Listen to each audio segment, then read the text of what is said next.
Palavra da Verdade, com Hernandes Dias Lopes. Abram a sua Bíblia, no livro de Apocalipse, capítulo 1. Apocalipse, capítulo 1.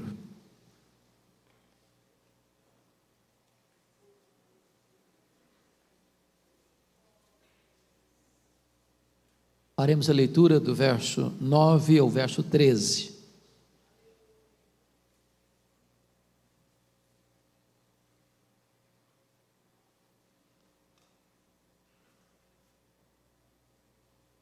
Eu, João, irmão vosso e companheiro na tribulação, no reino e na perseverança, em Jesus achei-me na ilha chamada Patmos por causa da palavra de Deus e do testemunho de Jesus.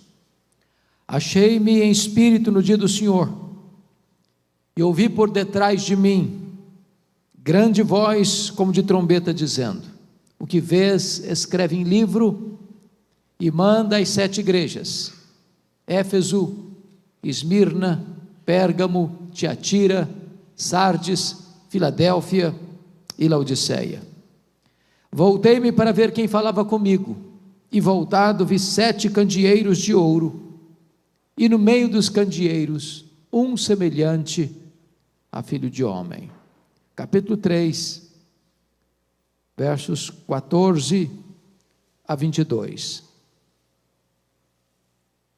Ao anjo da igreja em Laodiceia escreve: estas coisas diz o Amém, a testemunha fiel e verdadeira, o princípio da criação de Deus.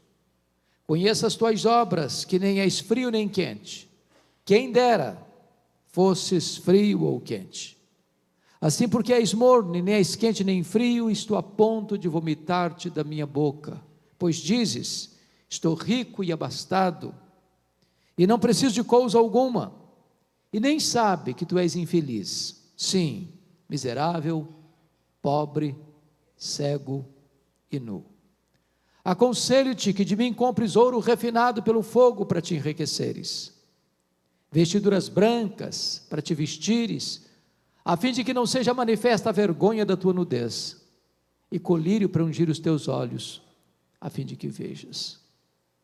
Eu repreendo e disciplino a quantos amo, sê pois zeloso e arrepende-te.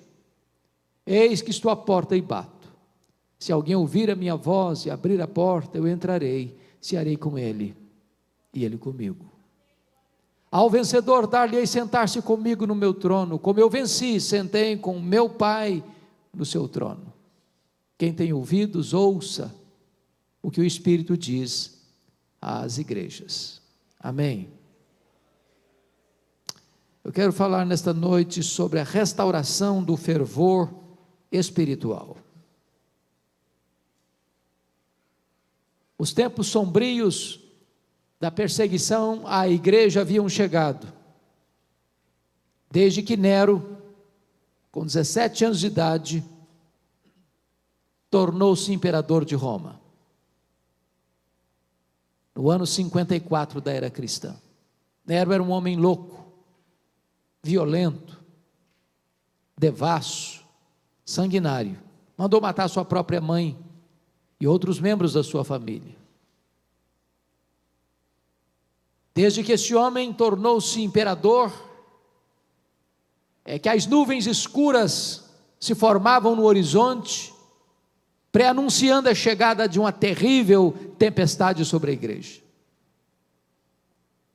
10 anos depois, no ano 64, especialmente no dia 17 de julho de 64, esse mesmo imperador, segundo os melhores historiadores, querendo construir uma Roma mais bela por causa da sua megalomania, colocou fogo na capital do império, e subiu para o alto da torre de Mecenas, vestido de ator, tangendo a sua lira, e enquanto ele assistiu o espetáculo das chamas devorando a cidade de Roma.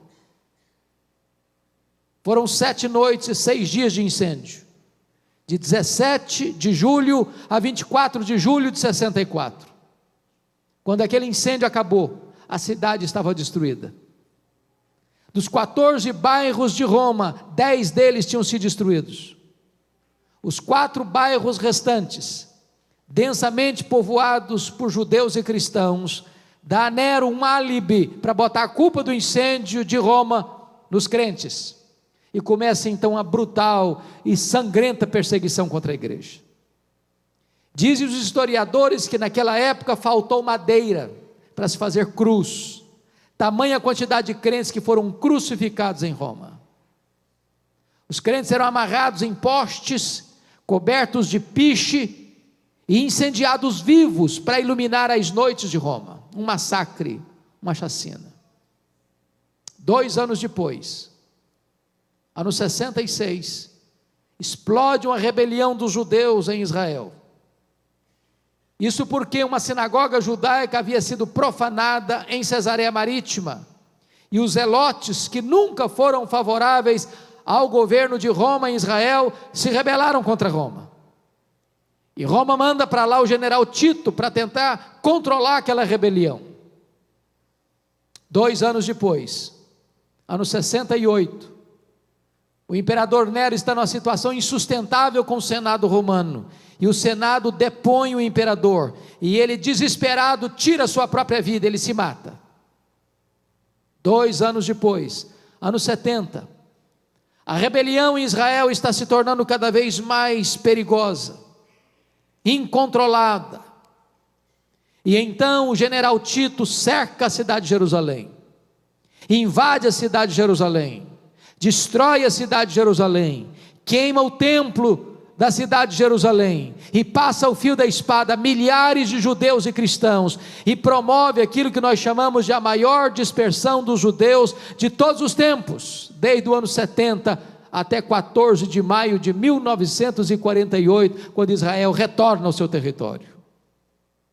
Nesse mesmo ano 70, o imperador Vespasiano inaugura o Coliseu Romano na cidade de Roma, e numa festa de 100 dias de inauguração, mais de 10.000 crentes foram mortos com requinte de crueldade.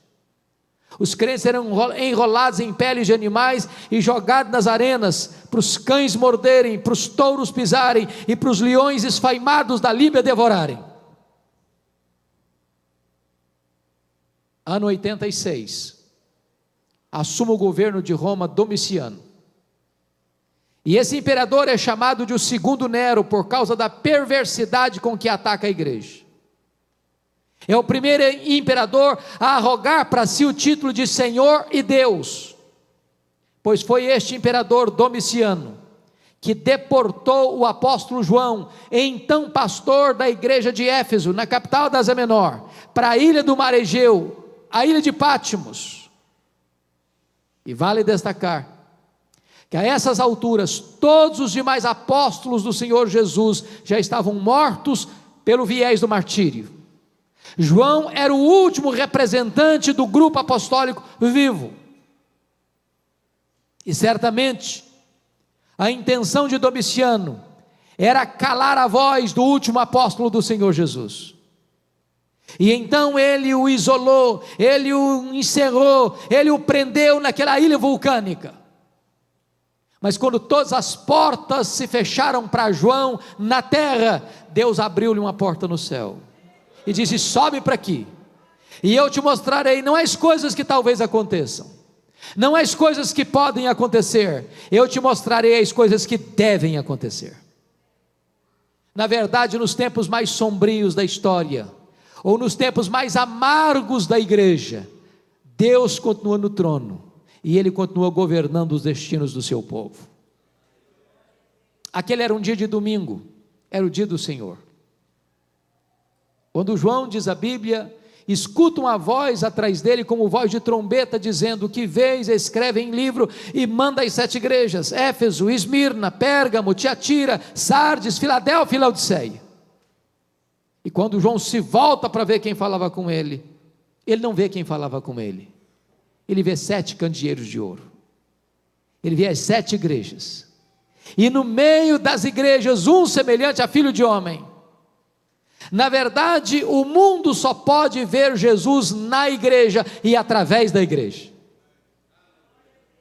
mas o Cristo que João vê não é o Cristo suando sangue, profundamente angustiada até a morte, prostrado sobre os seus joelhos, com o rosto em terra, clamando e chorando, suando sangue. O Cristo que João vê não é o Cristo angustiado do Getsemane. O Cristo que João vê não é o Cristo esbordoado e cuspido do sinédrio judaico.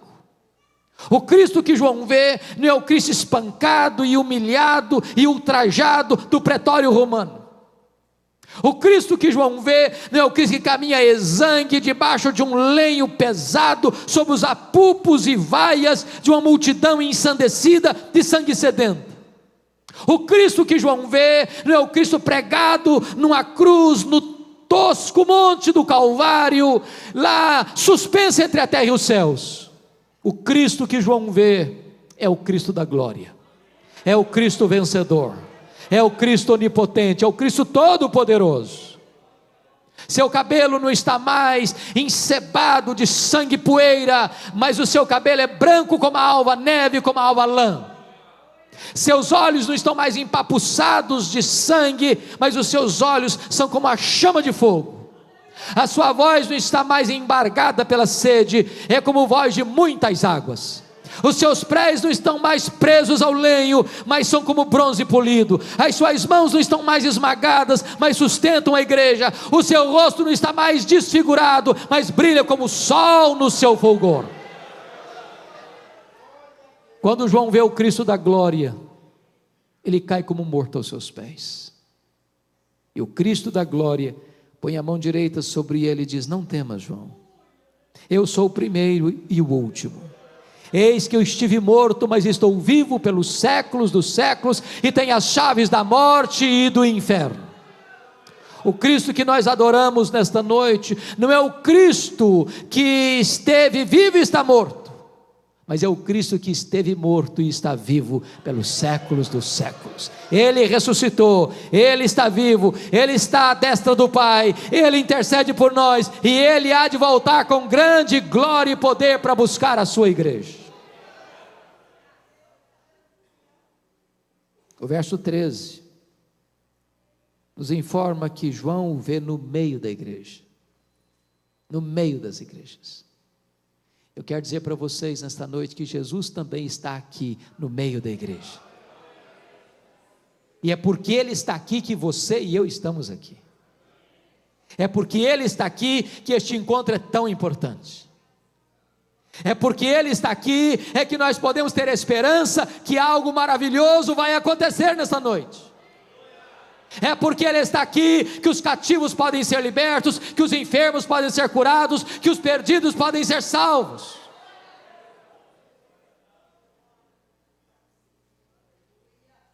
Mas no capítulo 2, verso 1,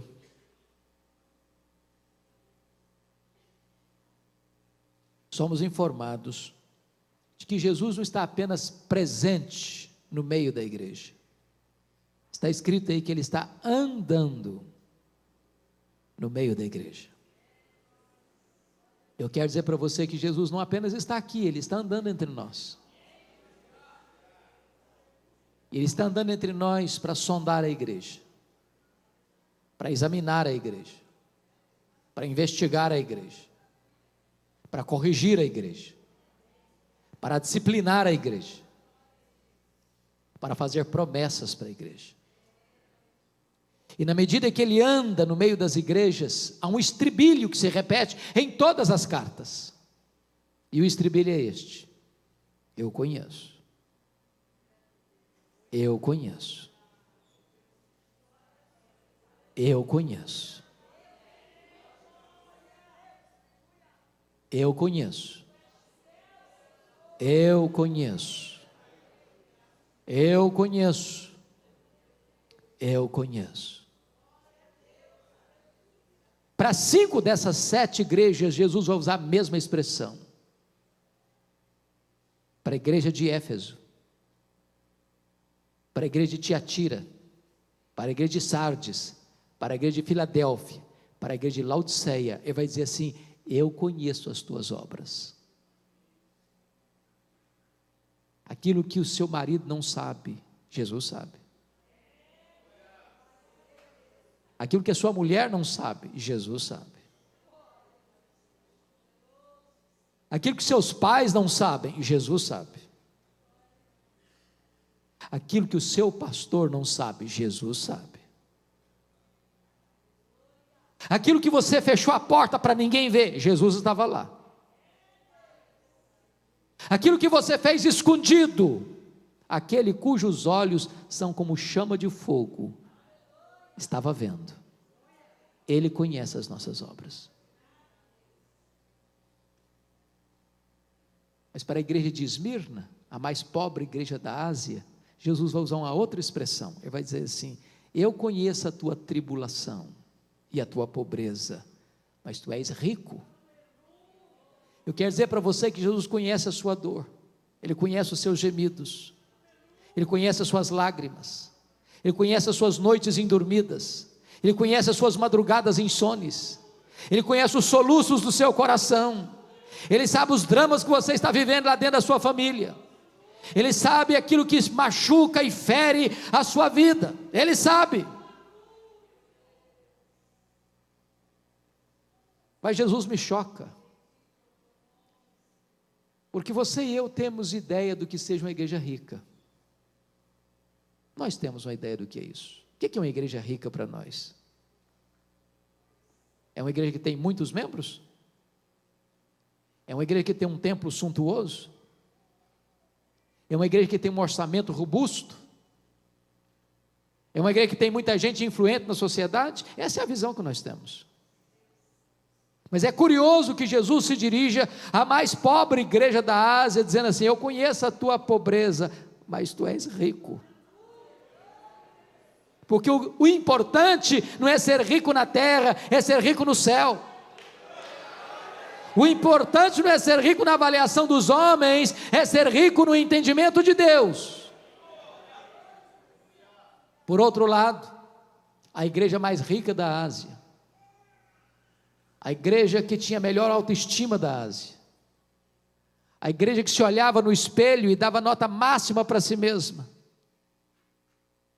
a igreja que dizia: eu estou rica e abastada e não preciso de coisa nenhuma. Jesus olha e faz um outro diagnóstico e diz: não, tu és pobre,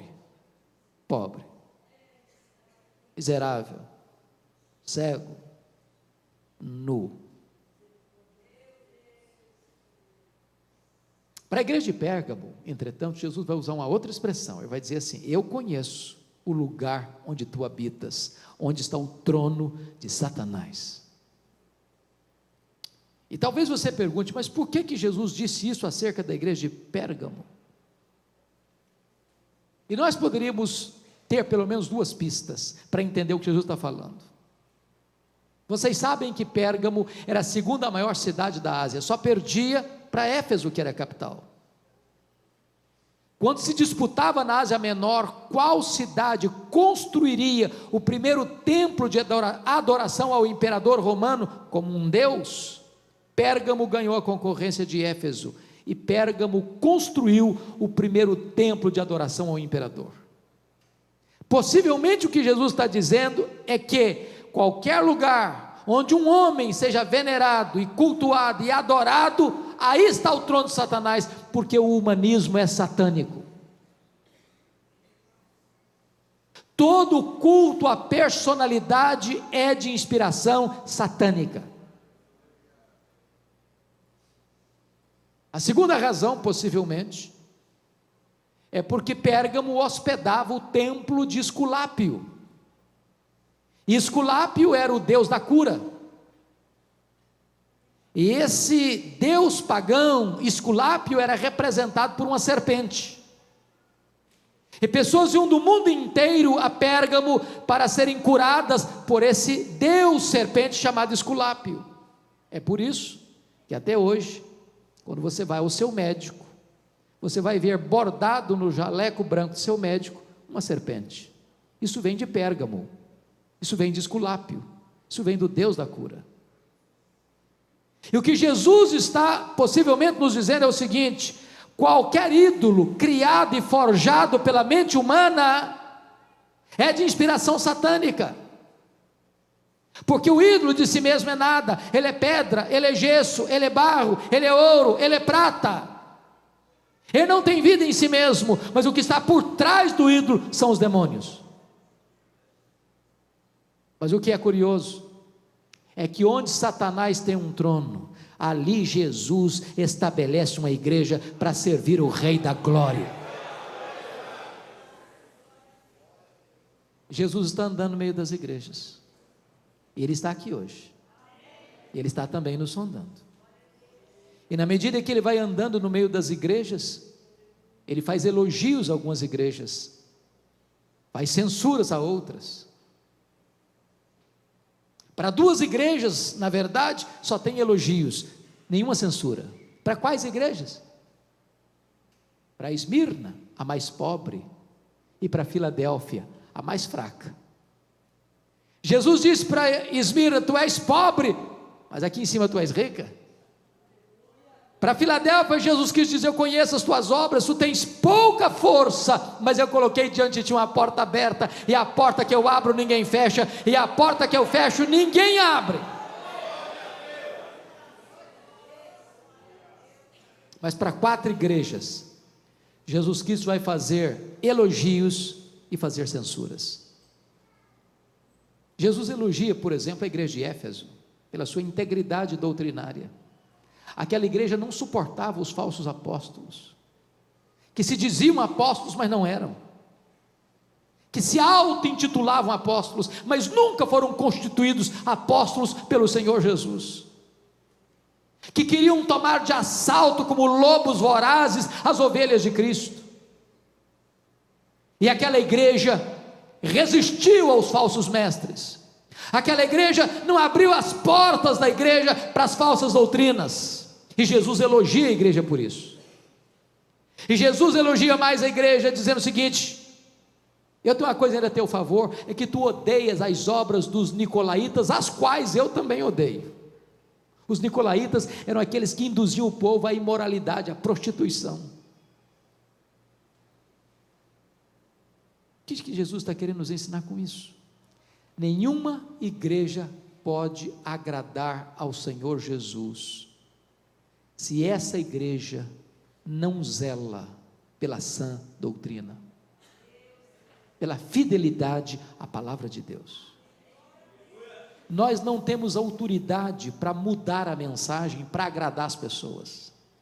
O papel da igreja não é ser popular. A missão da igreja, o compromisso da igreja é ser fiel. Nós não podemos pregar o que o povo quer ouvir, nós precisamos pregar o que as pessoas precisam ouvir. Nós não pregamos para arrancar aplausos, nós pregamos para levar as pessoas ao arrependimento. Porém, Jesus Cristo diz assim: eu tenho uma coisa contra ti, é que tu abandonaste o teu primeiro amor. E eu acho interessante, irmãos, e perigoso isso, porque às vezes até na defesa da sã doutrina, nós podemos perder a piedade, o fervor espiritual. De repente mantemos a ortodoxia, a fidelidade doutrinária intacta, mas perdemos o entusiasmo, perdemos o fervor, perdemos o fogo do Espírito Santo de Deus. Eu quero lhes dizer que a ortodoxia, a sã doutrina é boa, é necessária, é inegociável, mas não basta.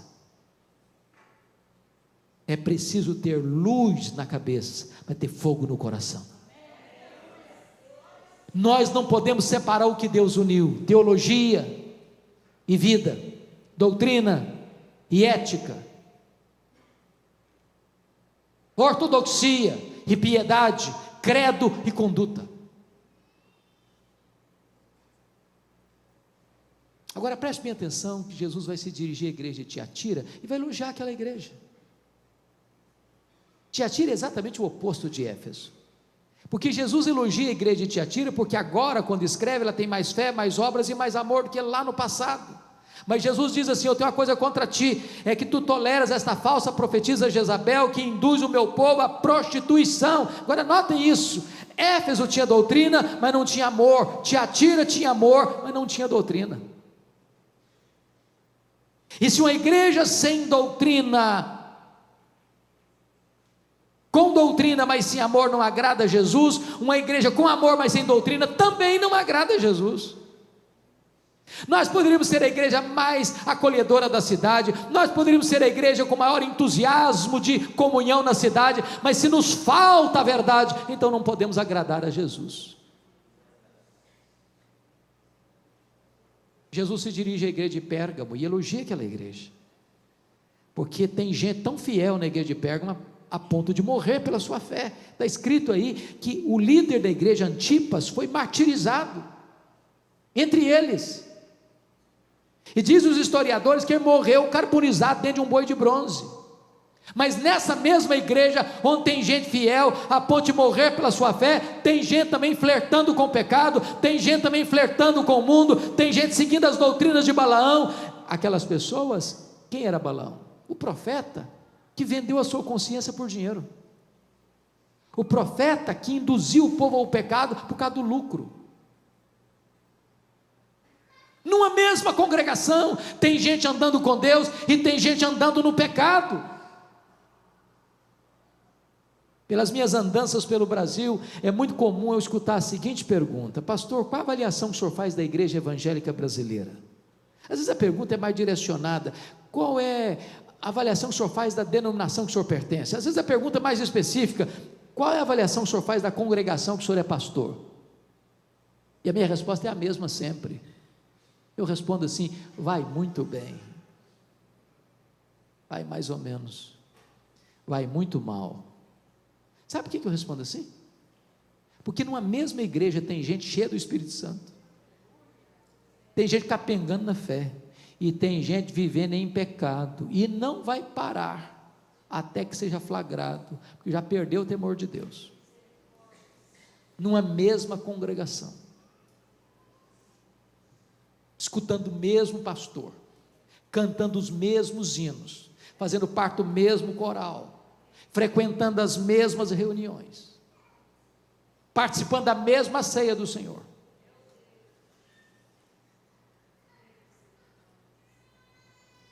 Jesus elogia a igreja de Sardes.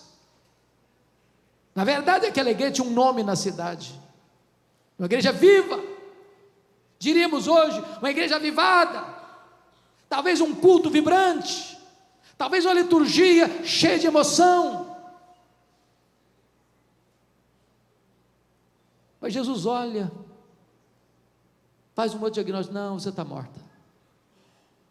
Tem uns poucos aí ainda que não contaminaram as suas vestiduras. E Jesus, irmãos, me choca tanto, porque o diagnóstico dele difere tanto do meu às vezes. Para a igreja que diz que é pobre, Jesus diz que ela é rica. Para a igreja que diz que ela é rica, Jesus: não, você é pobre. Para a igreja que diz que está viva, Jesus diz: não, você está morta. Para a igreja que é fraca, Jesus: não, mas eu coloquei diante de você uma porta aberta. O que é importante não é a opinião que eu tenho de mim mesmo. O que é importante não é a opinião que os outros têm de mim mesmo. O que é importante é o que Jesus diz a meu respeito.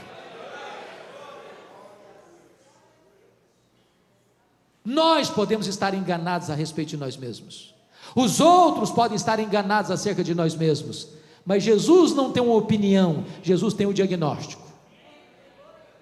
Ele está andando no meio das suas igrejas. Mas agora, queridos, eu gostaria que todos abrissem comigo a Bíblia, no capítulo 3, versos 14 a 22, porque para uma das 7 igrejas, Jesus não faz nenhum elogio, apenas censura. A igreja de Laodiceia. E eu queria que nós pudéssemos debruçar um pouquinho agora sobre esse texto, porque esta igreja, curiosamente, é a igreja que tem a melhor autoestima da Ásia.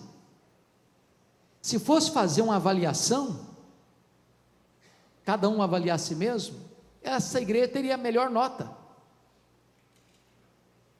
Se fosse perguntar na cidade qual igreja tiraria a melhor nota, essa ganharia também. Mas essa é a única igreja que está provocando náuseas no Filho de Deus. E eu queria olhar para esse texto sobre 3 perspectivas.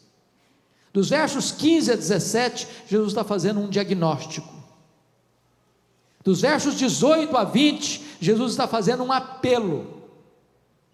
Dos versos 21 a 22, com base no verso 14, Jesus está fazendo uma promessa. Portanto, nós vamos falar de 3 coisas agora: diagnóstico, apelo, promessa. Eu não sei se você já parou para perguntar o seguinte: por que Jesus usou as figuras que usou aqui nessa carta? Por exemplo, frio, quente, morno, ouro puro, vestes brancas, colírio. Por que ele está usando essas figuras? Certamente não são figuras aleatórias. Jesus era o maior e é certamente único em comunicação. Jesus não era apenas fiel, ele era também relevante. Jesus não era daquele tipo de pregador que dava respostas para perguntas que não estavam sendo feitas. Jesus conhecia o texto e conhecia o contexto, ele conhecia o povo e conhecia a cultura. Por que ele usou essas figuras? Por exemplo, por que ele usou essa figura? Conheça as tuas obras, que nem és frio nem quente. Quem dera fosses frio ou quente, mas porque tu és morno, nem és quente nem frio, estou a ponto de vomitar da minha boca. Por que ele disse isso? Vocês sabem? E a cidade de Laodiceia ficava na região mais rica da Ásia Menor, no chamado Vale do Rio Lico. E nesse Vale do Rio Lico ficavam 3 cidades, 9 quilômetros distantes uma da outra: a cidade de Hierápolis, a cidade de Colossos e a cidade de Laodiceia. As cidades eram tão próximas que quando Paulo escreveu sua carta aos Colossenses, ele pede para que a mesma carta fosse lida na igreja de Hierápolis e na igreja de Laodiceia, porque era uma micro-região, era uma única região urbana. Curiosamente, Hierápolis era a cidade das fontes das águas quentes, era a nossa Caldas Novas brasileira. De uma montanha rochosa chamada Castelo de Algodão, rochas calcárias brancas, brotam águas quentes que vão formando e caindo em cascatas, formando piscinas naturais, e as pessoas vinham e vêm até hoje do mundo inteiro para tomar banhos terapêuticos nas águas quentes de Hierápolis.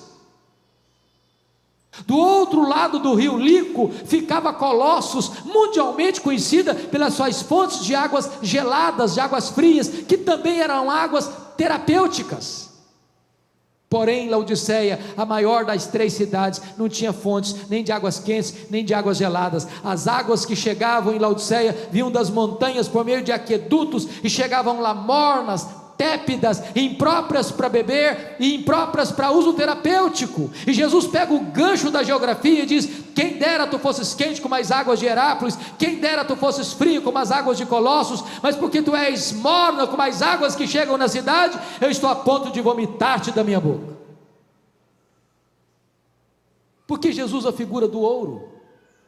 É porque Laodiceia era o maior centro bancário da Ásia Menor, era a cidade dos endinheirados.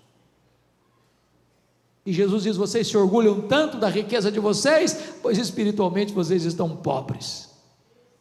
Por que Jesus usa a figura das vestes? Porque Laodiceia era o maior centro têxtil da Ásia Menor, multiplicavam-se as fábricas de roupa, a lã negra era mundialmente conhecida, produzida naquela cidade, e Jesus diz: vocês se orgulham tanto das suas fábricas de roupa, pois espiritualmente vocês estão nus.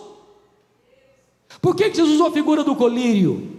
Porque Laodiceia era o maior centro oftalmológico da Ásia Menor, multiplicavam-se as clínicas de tratamento de doenças dos olhos, o pó frígio era um remédio quase milagroso na época, e Jesus diz assim: vocês se orgulham das suas clínicas oftalmológicas, pois espiritualmente vocês estão cegos. O que Jesus está fazendo? Um diagnóstico. Mas sabe, pastor Nilton, o que mais me choca no diagnóstico de Jesus não é o que Jesus vê, é o que Jesus não vê. Eu queria que uma hora você sentasse em casa e lesse as 7 cartas numa sentada só. Você vai notar algo curioso. Por exemplo, Jesus não faz a esta igreja nenhuma denúncia de desvio doutrinário. Não tem falsos mestres incomodando a igreja, como lá em Éfeso. Não tinha heresias na igreja, como tinha entrado já em Pérgamo, Tiatira. Nós diríamos hoje que Laodiceia era uma igreja ortodoxa, fiel à doutrina.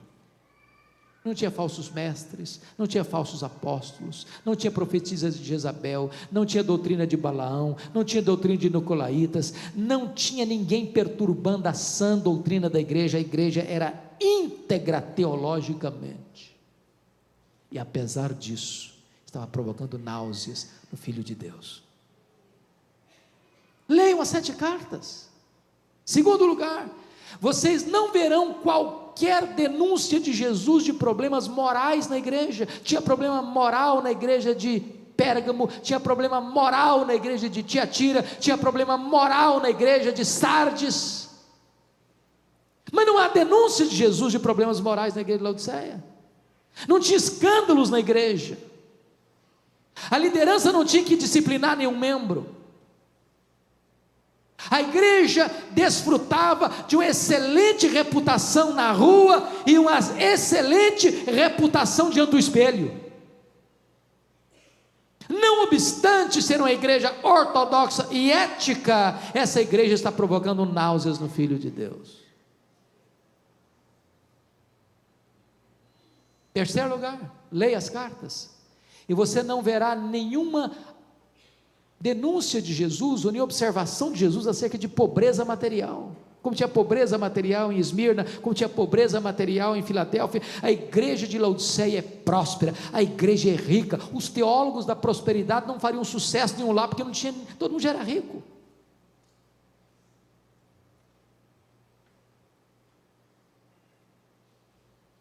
Mas em quarto lugar, leiam, perceberão outra coisa: não há nenhuma denúncia de Jesus de perseguição a essa igreja.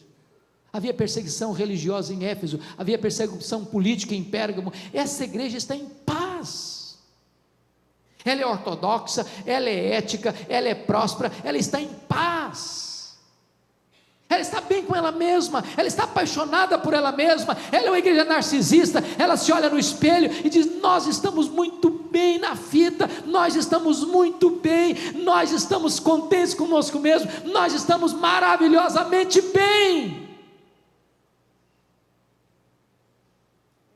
E nem sabia, estava provocando náuseas no Filho de Deus. Irmãos, se você e eu morássemos lá nessa época, possivelmente nós gostaríamos de ser membro desta igreja. E com isso eu não estou lhe dizendo que a ortodoxia não tem valor, e com isso eu não estou lhe dizendo que ser ético não tem valor, com isso eu não estou lhe dizendo que ser próspero não tem valor, e com isso eu não estou lhe dizendo que ter paz não tem valor. A ortodoxia é boa, a ética é necessária, a prosperidade é uma bênção, e viver em paz é um privilégio, mas só isso não basta. A grande pergunta é: então o que é que Jesus viu nessa igreja que tanto o fez sofrer? Uma única coisa: falta de fervor espiritual. Só isso. Não foi heresia, não foi escândalo, não foi pobreza, não foi perseguição. Só uma coisa: falta fervor. E eu temo, irmãos, caminhando pelo Brasil afora, que este é o nosso problema. Graças a Deus nós somos uma igreja fiel à palavra, graças a Deus nós somos uma igreja séria, graças a Deus nós somos uma igreja próspera, graças a Deus nós vivemos em paz. Mas, irmãos, está faltando fervor, falta brilho nos olhos, falta entusiasmo, falta choro pelo pecado, falta quebrantamento, falta arrependimento genuíno, falta plenitude do Espírito Santo, falta oração, falta jejum, falta poder, falta avivamento genuíno.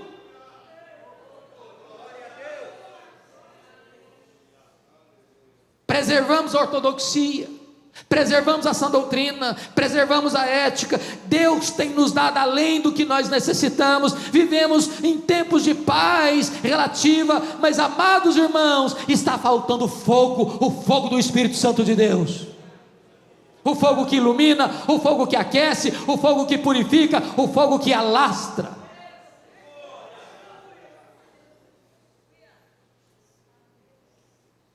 Eu temo, irmãos, eu temo que a igreja evangélica brasileira, em todos os setores denominacionais, estão fazendo uma marcha resoluta e célere e rápida rumo ao secularismo.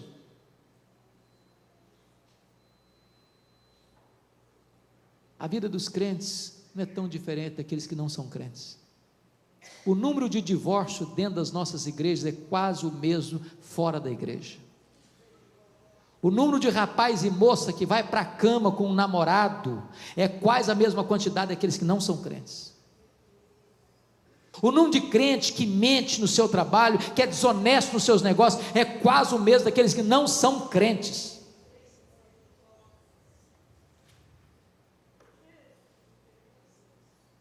No domingo estamos na igreja, de segunda a sábado o povo vive como se Deus não existisse.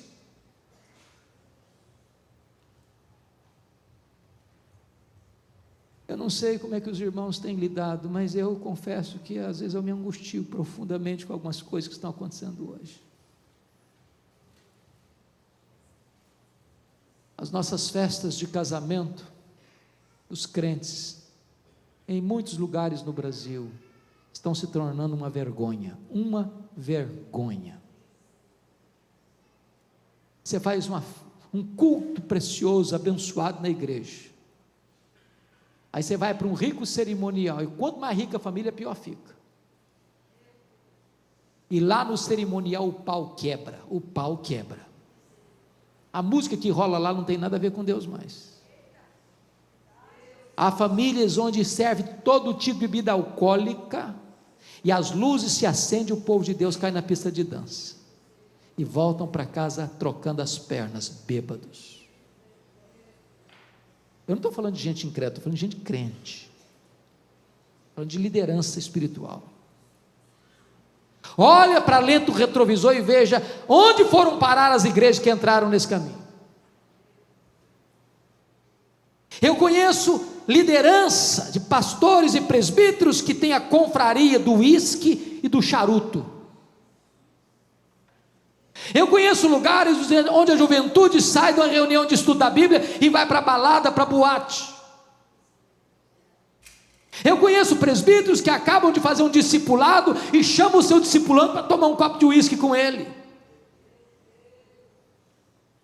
Recentemente eu estive pregando nos Estados Unidos e um pastor de uma denominação ortodoxa recebeu uma carta da liderança para os pastores, perguntando para os pastores que tipo de charuto e que tipo de cervejas queriam tomar na reunião de confraternização. Meus amados irmãos,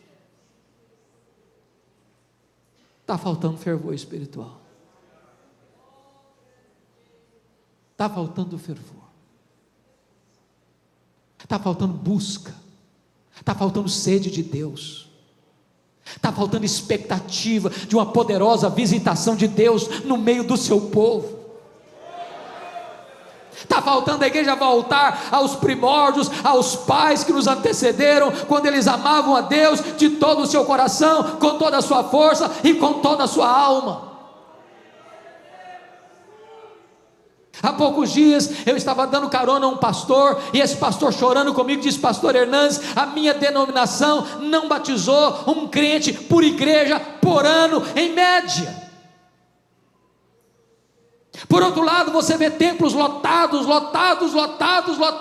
mas não tem evangelho, não tem a mensagem da cruz, não tem a mensagem da graça, não se prega mais sobre pecado, não se prega mais sobre arrependimento, não se prega mais sobre novo nascimento, não se prega mais sobre a segunda vinda de Cristo, porque as pessoas querem o império, é aqui na terra mesmo. Nós precisamos de avivamento, queridos. Nós precisamos de fervor espiritual.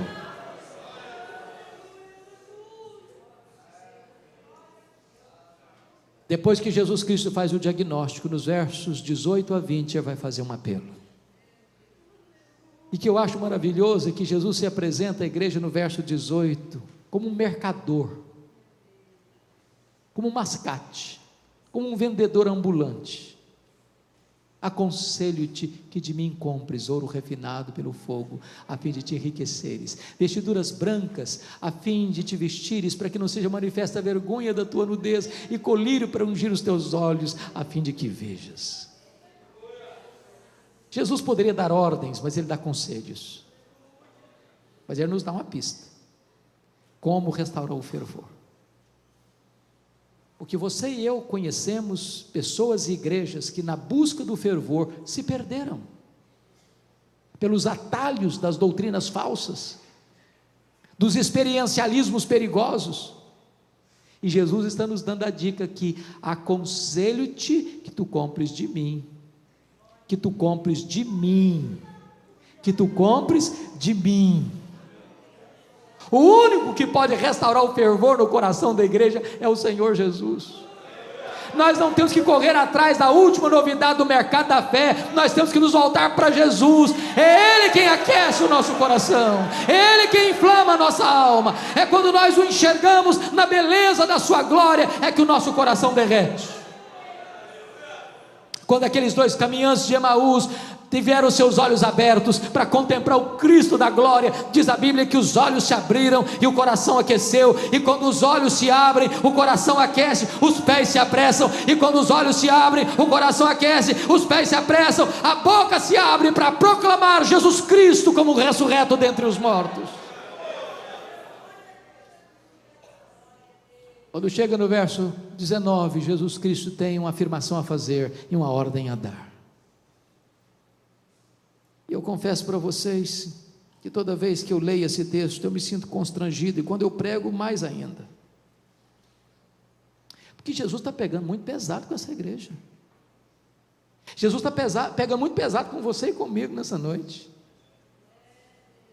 E sabe por que Jesus pega pesado com a gente? É porque está dizendo o seguinte: olha, eu não desisto de vocês, eu não abro mão da vida de vocês, é porque eu amo vocês. Eu não fui para a cruz, eu não morri, eu não ressuscitei para gerar um crente apático, insosso, morno. Não é o projeto que eu tenho para a sua vida, você ser um crente apático. Deus quer reavivar o seu coração, Ele quer inflamar a sua alma. Por isso Ele diz o seguinte: eu repreendo e disciplino a quantos amo. Sê pois zeloso e arrepende-te.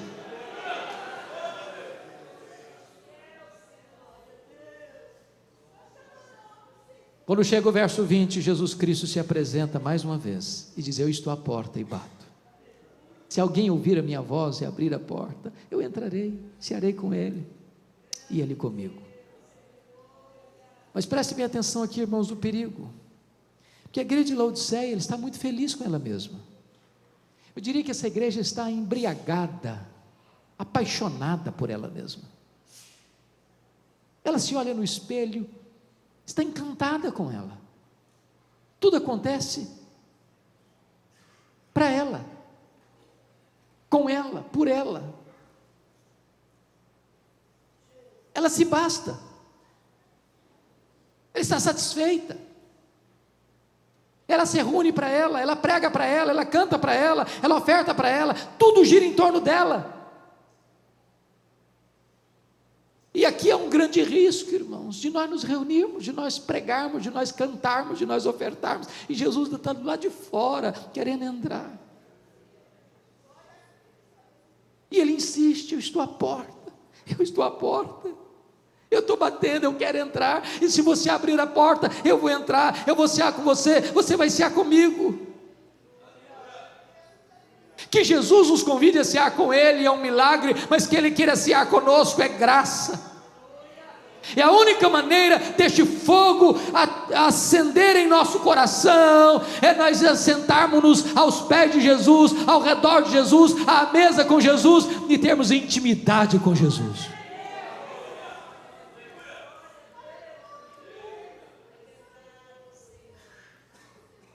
Depois que Jesus Cristo faz esse apelo, Agora ele vai fazer uma promessa.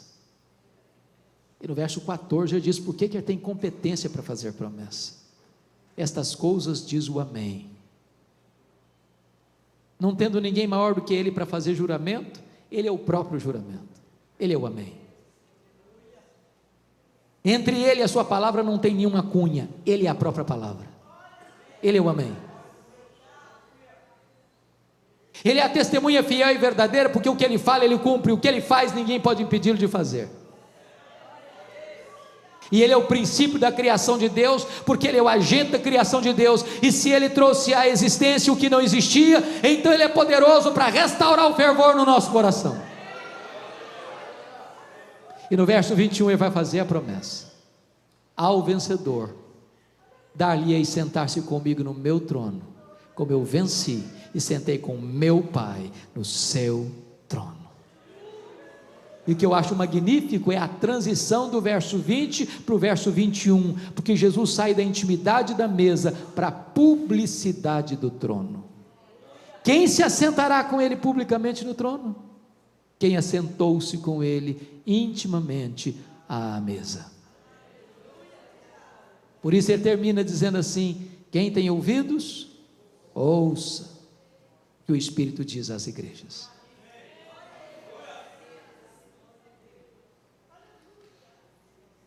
Em julho de 2011 eu fui visitar essas 7 igrejas, percorri cidade por cidade, igreja por igreja, e eu confesso para vocês que não contive as lágrimas algumas vezes, porque essas 7 igrejas da Ásia, hoje da Turquia, estão literalmente mortas, todas elas. A única coisa que você vê hoje são escombros, monumentos quebrados, pedras reviradas, muita poeira e nenhuma vida. Nessa mesma região hoje não tem 1% de crente. E sabe por que essas igrejas morreram? Porque elas não ouviram o que o Espírito Santo disse a elas. Olha para a Europa hoje, o velho continente, o berço do protestantismo, onde aconteceu a reforma do século XVI, onde aconteceu o movimento dos puritanos, onde aconteceu o movimento pietista, onde aconteceu o movimento dos morávios, onde aconteceram as missões modernas, onde aconteceram os grandes avivamentos. A Europa hoje é um continente pós-cristão. Eu estive o ano passado em Genebra, uma cidade que já foi uma maquete do reino de Deus na terra, não tem vestígio de cristianismo em Genebra.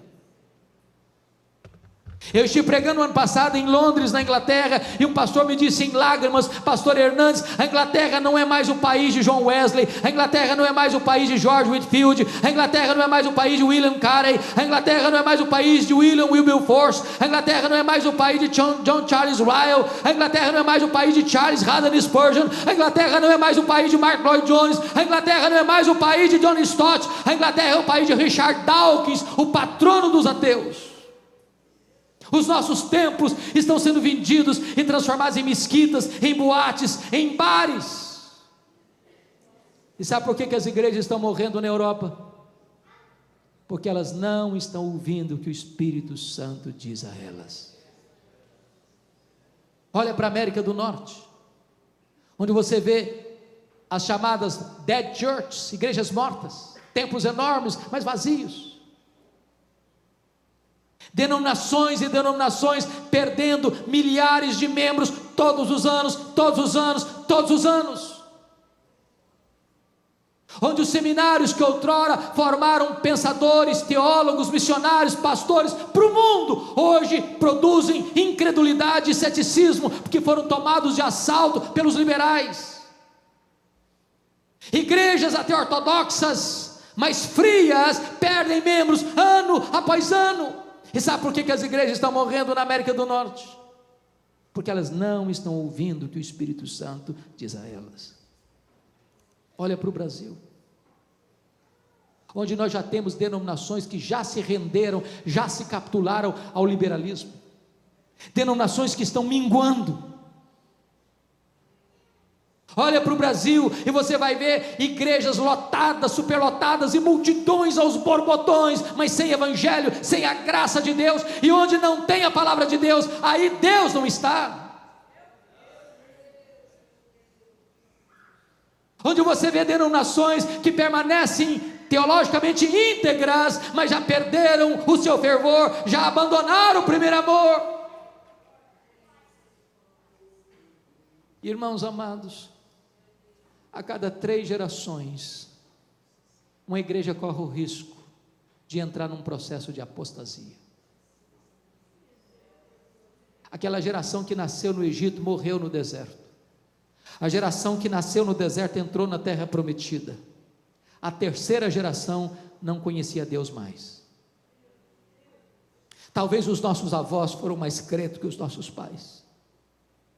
Talvez os nossos pais são ou foram mais crentes do que nós. Talvez nós seremos mais crentes que os nossos filhos. Se Deus não tiver misericórdia, os nossos netos poderão herdar uma igreja apática e apóstata. Nós estamos numa corrida de bastão. Se nós fracassarmos em entregarmos este evangelho genuíno e puro à próxima geração, nós poderemos enfrentar uma terrível apostasia, como a Europa está enfrentando, como a América do Norte está enfrentando. O tempo é delicado, irmãos, e o nosso clamor e o grito da nossa alma é que Deus restaure o fervor no nosso coração, para que os nossos filhos, os nossos netos sejam mais crentes do que nós, sejam cheios do Espírito Santo e possam herdar uma igreja viva e possam levar este evangelho da graça aos confins da terra, para a glória do nome de Cristo Jesus. Se isso aflige o seu coração, se você anseia por um reavivamento espiritual, eu quero orar com você nessa noite. Se você tiver a liberdade de vir aqui à frente, eu convido você a vir, para nós orarmos juntos.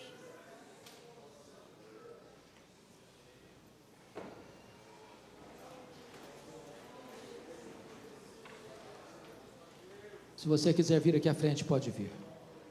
Nós vamos orar juntos.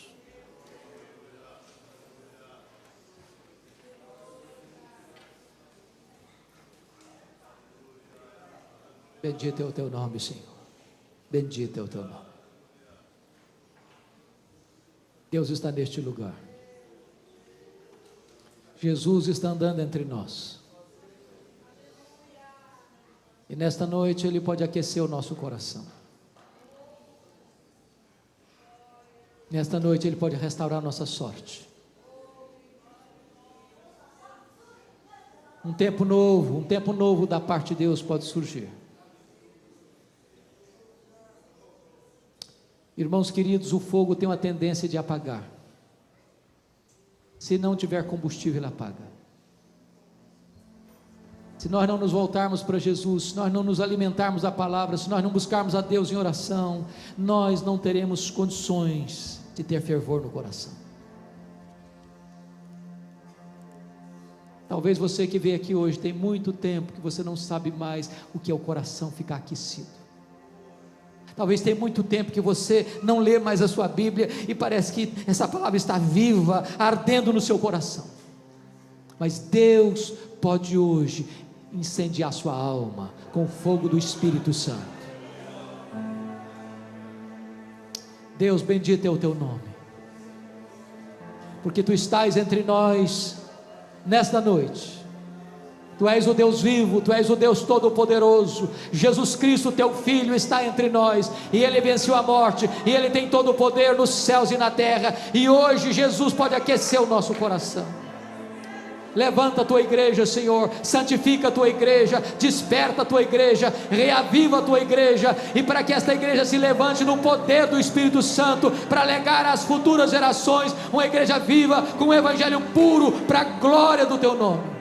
Santifica o Teu povo, fortalece o Teu povo, reanima o Teu povo, restaura a sorte do Teu povo e reaviva a Tua obra no decorrer dos anos, para o louvor da Tua glória, aleluia, em nome do Senhor Jesus, amém e amém. Louvado seja Deus, louvado seja Deus. Dê um abraço no seu irmão, por favor.